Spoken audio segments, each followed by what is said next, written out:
नमस्कार, पांचजन्य के डिजिटल मंच पर आप सभी का स्वागत है। और आज अपनी बात का मुद्दा है दिल्ली। और दिल्ली में भी दिल्ली के 3 अलग अलग निगमों का एकीकरण। दिल्ली के तीनों निगमों को एक करने वाला विधेयक लोकसभा के बाद राज्यसभा से भी पास हो गया है। यानी दिल्ली अब एक कमिश्नर और एक एकीकृत निगम के अंतर्गत काम करेगी। दिल्ली वाले जो लोग हैं उनके लिए ये जहां राहत की बात है, वहीं इस मुद्दे पर राजनीति भी काफ़ी हुई है। और संभव है कि प्रस्ताव पारित होने के बाद भी ये राजनीति आगे करवटें बदलती दिखाई दे। पहले बात इस एकीकरण से दिल्ली को, दिल्ली वालों को मिलने वाली राहत की। ये ध्यान देने वाली बात है कि राजधानी होने के नाते दिल्ली की अपनी एक खास, एक विशिष्ट प्रकृति है। वर्ष 2011 में निगम का बंटवारा हुआ था और उसके बाद से दिल्ली की दिक्कतें लगातार बढ़ी हैं। पहली दिक्कत यह है कि निगमों के नियमों में एकरूपता नहीं है, इसलिए लोगों को बहुत धक्के खाने पड़ते हैं। इसको एक उदाहरण के तौर पर समझें। आम लोगों को निगम से आधारभूत जो ज़रूरतें पड़ती हैं, उसमें एक ज़रूरत भवन निर्माण से जुड़े नक्शे पास कराने की है। तीनों निगमों में सब डिवीज़न के नक्शे, फ्लोर वाइज नक्शे, एनओसी से जुड़े हुए नियम ये अलग अलग हैं। दक्षिणी दिल्ली निगम में एनओसी नहीं चाहिए, बाकी निगम एनओसी मांगते हैं और इसी कारण लोग जगह जगह धक्के खाते हैं। विसंगतियों को दूर कर व्यवस्थाओं को ठीक करने और निगमों में एकरूपता लाने के लिए निगमों का एकीकरण किया गया। इससे दिल्ली वालों को बड़ी राहत मिलने वाली है। दूसरी बात जो है वो है संसाधनों के प्रयोग से जुड़ी हुई। संसाधनों का अनुकूलतम उपयोग, सबसे बढ़िया उपयोग सुनिश्चित करने के लिए ये एकीकरण अब टाला नहीं जा सकता था, बहुत ज़रूरी था।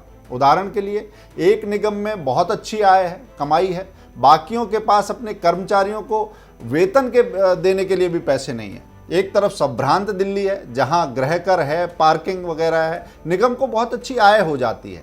मगर दूसरी तरफ एक और निगम है जहां पर बड़ी सघन बसावट है। ऐसी बस्तियां हैं जहां स्वच्छता और बाकी रखरखाव जैसे दायित्वों को पूरा करने में निगम को पसीना छूट जाता है।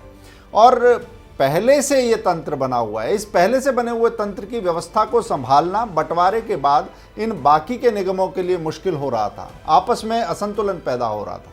तीसरी बात ये कि मौजूदा दिल्ली सरकार, वर्तमान दिल्ली सरकार तीनों निगमों की परेशानी को बढ़ाने का काम लगातार कर रही थी। ऐसी दिक्कत का अनुभव दिल्ली को शायद पहली बार आम आदमी पार्टी के शासन में आने के बाद हुआ।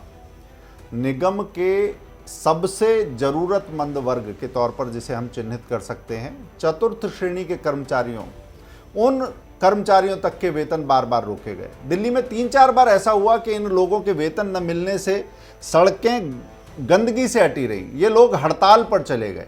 मेरा जन्म दिल्ली का है, मैं दिल्ली वाला हूँ। ऐसा दिल्ली में कभी नहीं होता था, हमने ऐसा कभी नहीं देखा। देश की राजधानी के लिए ये शर्मनाक बात थी और आम आदमी पार्टी इसे लगातार बढ़ा रही थी। और साथ साथ इसका आरोप भाजपा पर मढ़ते हुए बच भी रही थी। यानी जनता की दिक्कतें बढ़ती हैं तो बढ़ें, मगर राजनीति हमारी फले फूले, ये खेल दिल्ली में लगातार चल रहा था। अब इस एकीकरण से दोनों काम ठीक होंगे। मतलब अब ये हमारा काम नहीं है, ये कह के कुछ लोग जो पल्ला झाड़ लेते थे और जो पैसे देने में आनाकानी करते थे, इन दोनों चीज़ों से निगम मुक्त रहेगा। इसमें राजनीति भी नहीं होगी और लोगों को भी राहत मिलेगी। 3 निगम होने से एक ही काम जो बार बार किया था, वो डुप्लीकेसी, वो दोहराव, ये भी खत्म होगा। अब बात करें राजनीति की। निगमों का एकीकरण किए जाने में क्या कुछ नया हुआ है? क्या कुछ अटपटा है? क्या कुछ ऐसा हो गया जो नहीं होना चाहिए था और जिसके कारण राजनीति हो रही है? इसका उत्तर है ना, इसका उत्तर है नहीं। जब 2011 में तत्कालीन शीला दीक्षित सरकार ने निगमों के बंटवारे का, विभाजन का फैसला लिया था, तब ये कहा गया था कि निगमों को एक रखना चाहिए, ये विभाजन ठीक नहीं है। तब भी ये कहा गया था। वर्ष 1952 में जब दिल्ली में पहली बार विधानसभा बनी थी और चौधरी ब्रह्म प्रकाश के नेतृत्व में पहली बार दिल्ली की सरकार बनी थी, तब से अब तक दिल्ली नगर निगम हमेशा केंद्र के अधीन ही रहा है। इसमें नई बात क्या है?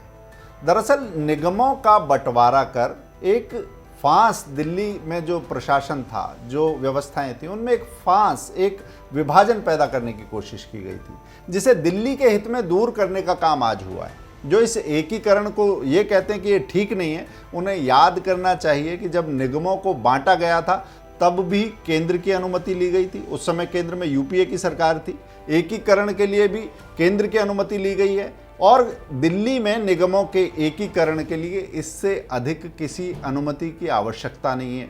किसी नए नेता के मुख्यमंत्री बनने से दिल्ली चलाने के नियम कानून क्या बदल जाएंगे? दिल्ली के बारे में एक बात और कहूँगा कि यहाँ जो राजनीति चल रही है उसे समझिए। दिल्ली में बाबा साहब के नाम पर आजकल एक नाटक चल रहा है, उसका खूब सारा विज्ञापन भी हो रहा है, ये अच्छा है। किंतु जो लोग बाबा साहब को प्रतीक बना रहे हैं, जो नाटक दिखा रहे हैं, वो असल में बाबा साहब की आड़ में एक और नया नाटक खुद खेल रहे हैं। दिल्ली वालों के साथ ये नाटक खेला जा रहा है। बाबा साहब ने जो संविधान बनाया, उसी संविधान में ये व्यवस्था है कि भारत की राजधानी में, दिल्ली में, कोई भी कानून कोई और नहीं बल्कि देश की संसद ही बनाएगी। देश के लिए राजधानी कितनी महत्वपूर्ण होती है, ये बात बाबा साहब समझते थे। ये बात केजरीवाल न समझ रहे हैं, न अरविंद केजरीवाल ये बात देश के साथ चर्चा करना चाहते हैं, न चाहते हैं कि देश ये बात समझे। अगर केजरीवाल ये बात समझना नहीं चाहते तो ये दिल्ली की नहीं, ये अरविंद केजरीवाल जी की दिक्कत है। दुनिया में जो बड़े देश हैं उन्हें देखेंगे तो पाएंगे कि राजधानी में, उन देशों की राजधानियों में कानून बनाने का अधिकार केवल और केवल वहाँ की संसद को ही है। इसमें दखलंदाजी की छूट स्थानीय प्रशासन को नहीं दी जा सकती। खास तौर से उनको ये छूट जो खुद को अराजकतावादी कहते हैं और बड़े गर्व से कहते हैं, उनका उदाहरण दिल्ली ने बहुत नज़दीक से देखा है। उन्हें राजधानी के लिए कानून बनाने की छूट बिल्कुल नहीं दी जा सकती। फिर एक सवाल है कि अब दिल्ली सरकार क्या करेगी? इसका उत्तर है, दिल्ली सरकार वास्तव में अब तक कर ही क्या रही थी। दिल्ली सरकार प्रचार में जिस अनुपात में खर्च करती है, अन्य बड़े राज्यों का प्रचार बजट आप देखेंगे तो पाएंगे कि उतना नहीं है। कहा जा सकता है कि दिल्ली सरकार प्रचार के अलावा कुछ नहीं कर रही थी और कह रही थी कि हम भाजपा के कारण कुछ नहीं कर पा रहे हैं। दिल्ली सरकार ने जो कुछ भी किया उसे बताना होता था तो वो विज्ञापन की मार्फत बताती थी। उनके पास नारे और दावे ये खूब ढेर सारे होते हैं, मगर आंकड़ों की बात करो तो उनके पास आंकड़े नहीं होते। विधानसभा में लगातार असंवेदनशीलता और एक पक्षीय तानाशाही का जो उदाहरण दिल्ली देख रही है, वो लोगों को अब उबाऊ लग रहा है। वास्तव में दिल्ली के बारे में कानून बनाने का अधिकार दिल्ली विधानसभा को है ही नहीं। इस बात की चर्चा अरविंद केजरीवाल कभी नहीं करते। विधायी शक्तियां नहीं होने पर अन्य काम करने की बजाय दिल्ली सरकार ने प्रचार को ही सब कुछ मान लिया है और दिल्ली सरकार इसी कारण सार्थक सकारात्मक मुद्दों पर बात करने की बजाय केवल प्रचार कर रही है। आम आदमी पार्टी बार बार राजकाज में, प्रशासनिक कामकाज में हस्तक्षेप की बात करती है और असंवैधानिक और संघीय ढांचे पर प्रहार की बात करती है। ये बिल्कुल थोथा, बोदा और तथ्यहीन आरोप है। जिन्होंने संविधान का दिल्ली विधानसभा के भीतर माखौल बना दिया, ऐसे लोग ऐसा आरोप लगा रहे हैं। कैसे लगा रहे हैं?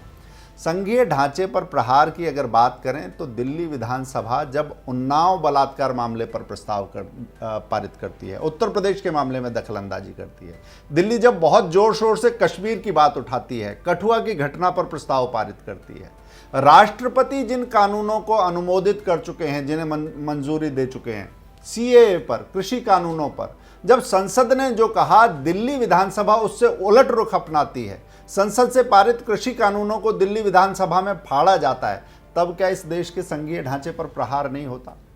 तब क्या ये लोकतंत्र को लजाने वाला काम नहीं होता?